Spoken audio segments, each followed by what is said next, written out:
বাচ্চাদের মধ্যে থেকে অভিভাবক যারা আছেন আমি তাদেরকে বলবো এই 2026 সালে এসে বাচ্চাদের মধ্যে এত রক্ষণশীলতা এত গরমে আপনারা চাপিয়ে দিবেন না। আপনারা আপনাদের ছেলে মেয়েদের সাথে বন্ধুসুলভ আচরণ করুন, তাদের সমস্যার কথাগুলো শুনুন। ওই মুনিয়া বাচ্চা মেয়ে ও যদি ওর কথাগুলো ভিতরের কষ্টগুলোর ফ্যামিলির সাথে শেয়ার করতে পারতো, যদি ওর শিক্ষকদের সঙ্গে শেয়ার করতে পারতো, ও কি সুইসাইডের পথ বেছে নিত?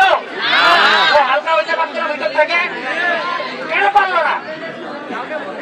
আমার এই স্কুলের পিছনে ময়লা ফেলায় বাজারে সব ময়লা, এখানে গঞ্জে টেকা যায় না। আমার শিক্ষকরা নীরব, আমার বাচ্চা বলা বলতে আরো কথা বলার কোনো স্কোপই নাই। এইখানে ক্লাস করে যাই বন্ধ আছে না এখানে? তোমরা কি শিক্ষা লাভ করতেছ যে শিক্ষা প্রতিষ্ঠানের বাইরে পাশে হতে পারে না? আমার জন্য চুপ করে হয়েছে, এখানে কথা বলতে পারো না? আপনারা কিসের শিক্ষা প্রতিষ্ঠানের কথা বলতে পারেন? আমি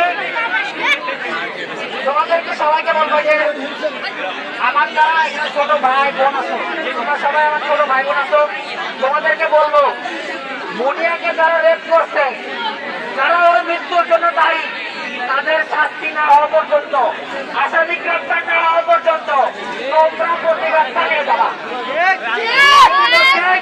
আমাদেরকে ফোন করে বিভিন্ন ভাবে চাপ দিচ্ছে যেন আমরা চুপ হয়ে যায়।